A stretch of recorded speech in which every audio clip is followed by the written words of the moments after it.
Bismillahirrahmanirrahim. Hari ini saya akan bahas PBB, sektor pedesaan dan perkotaan atau enggak PBB P2, studi kasus Provinsi DKI Jakarta. PBB sektor P2 ini sudah lama menjadi pajak daerah, yaitu merupakan jenis pajak kabupaten atau kota yang baru ditetapkan dengan Undang-Undang Nomor 28 tahun 2009 tentang PDRD. Walaupun telah ditetapkan menjadi pajak daerah, sepanjang pada suatu kabupaten kota belum ada peraturan daerah tentang PBB sektor P2, pemungutan PBB tetap menjadi kewenangan pemerintah pusat sampai dengan tahun 2013.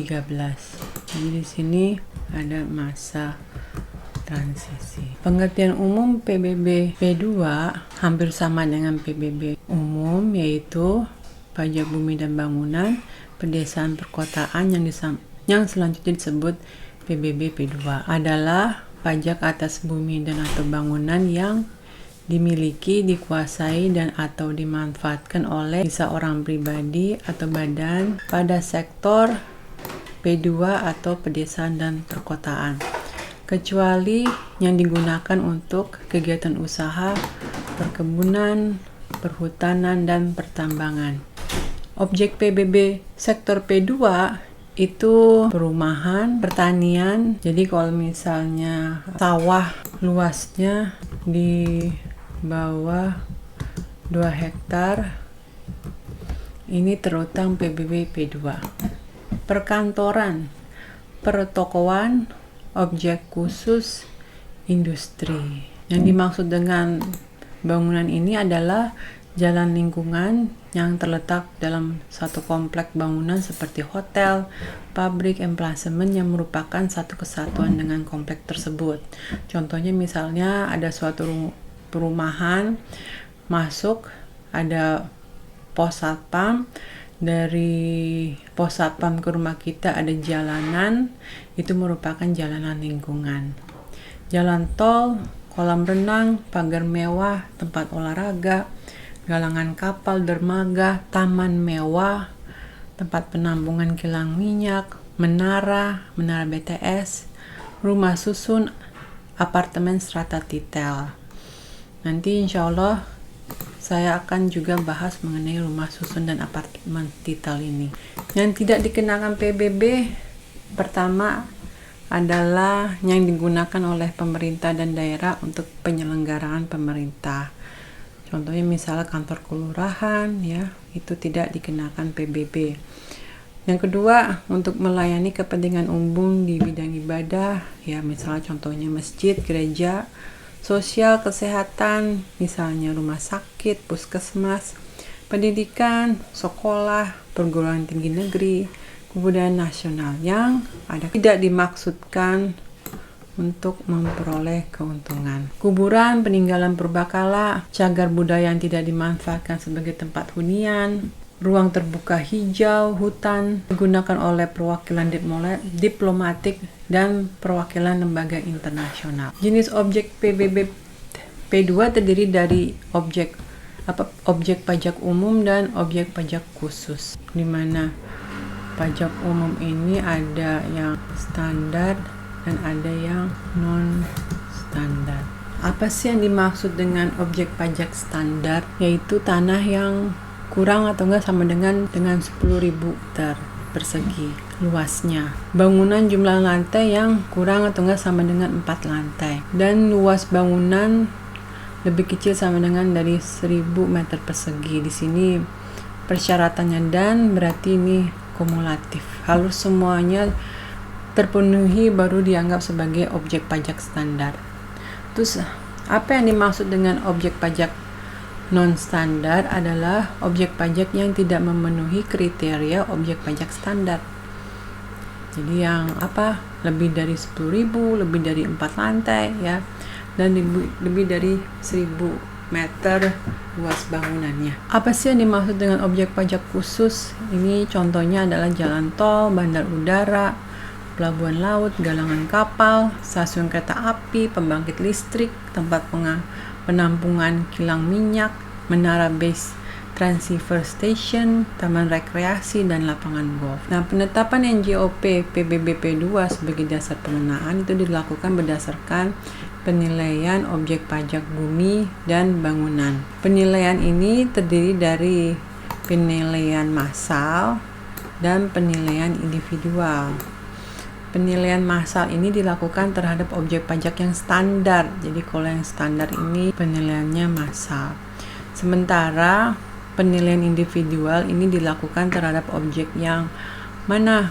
Yang non-standar dan yang objek khusus. Nah, penilaian objek pajak itu dilakukan dengan menggunakan pendekatan atau metode sebagai berikut, yaitu pendekatan data pasar, pendekatan biaya, dan pendekatan kapitalisme pendapatan. Dasar pengenaan PBB itu adalah NJOP. NJOP PBB P2 terdiri dari NJOP bumi dan NJOP bangunan yang ditetapkan dalam Pergub ya tentang klasifikasi ya nilai jual bumi dan bangunan. NJOP bumi ini terdiri dari tanah, perairan pedalaman, dan laut. NJOP tanah ditetapkan sesuai dengan NJOP bumi. Namun untuk NJOP perairan pedalaman dan laut itu ditetapkan lebih rendah dalam persentase tertentu dari NJOP bumi.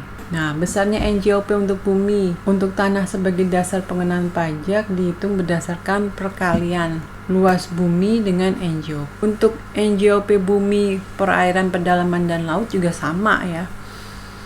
Berdasarkan perkalian luas bumi dengan NJOP bumi. Sedangkan untuk besarnya NJOP bangunan juga sama, yaitu perkalian luas bangunan dengan NJOP bangunan. Dasar pengenaan PBB ini merupakan penjumlahan dari besarnya NJOP bumi dan NJOP bangunan dan dikurangin dengan NJOP TKP. Nah, NJOP TKP ini ditetapkan dengan ketentuan peraturan-peraturan perpajakan daerah. Ini tarifnya. Tarif PBB P2 Provinsi DKI Jakarta, di mana kurang 200 juta ke bawah itu tarifnya 0,01. Ini adalah total dari NJOP bumi dan bangunan. Sementara 200 juta sampai dengan kurang dari 2M itu tarifnya 0,1%. Dan 2M sampai dengan kurang dari 10M itu berarti tarifnya 0,2%. Di atas sama dengan 10M itu tarifnya 0,3%. Jadi tolong diperhatikan ya, jangan langsung ujian tarifnya 0,3 karena apa, di peraturan itu tarif PBB P2 itu paling tinggi 0,3%. Besarnya pokok PBB P2 yang terutang dihitung dengan cara mengalihkan tarif dengan dasar pengenaan pajak setelah dikurangin NJOP TKP, di mana NJOP TKP-nya paling rendah adalah 10 juta. Oke. Nah, ini ada contohnya. Nah, sebelum kita contoh, saya mau perlihatkan ini pergubnya. Nomor 37 tahun 2019. Ini soalnya adalah WPA mempunyai objek pajak berupa tanah seluas 100 meter di Jalan Gang Flamboyan dengan harga jualnya 4.370.000 dan bangunan rumahnya itu berlantai 1 dan seluas 69. Nah, dihitung nih berapa PBB-nya, di mana daftar klasifikasinya dari Pergub nomor 37 tahun 2019. Nah, kita ngeliat nih. Pertama, ini adalah Pergub nomor 37 tahun 2019. Agak berbeda ya dengan PMK PBB P2 itu pakai Pergub nomor 37 tahun 2019. Kalau di Pergub nomor 37 ini, selain ada kelas, nilai jual, dan NJOP di dalam Pergub nomor 37 tahun 2019, dia juga menampilkan nama jalan. Nah, di soal ini nama jalannya adalah Gang Flamboyan. Jadi kalau sini kita lihat sini nih, ada Gang Flamboyan. Harga jualnya itu adalah berkisar 4.370.000. Berarti kita pakai yang kelas 141 di sini nih. NJOP yang kita pakai adalah 4.605.000. Di Pergub 37 tahun 2019 untuk bangunan berbeda sekali. Sudah tidak pakai lagi tuh nilai jual ya. Tapi dia berdasarkan satu luas bangunan dan juga lantai rumahnya, di mana di sini lantai 1, di sini lantai 2 sampai 4. Nah, di WPA ini lantainya 1 dan dia seluas 69 meter. Jadi kalau kita lihat sini, ini 69 ya. Lantai 1 berarti NJOP-nya adalah 1.037.000. Ini dalam ribuan.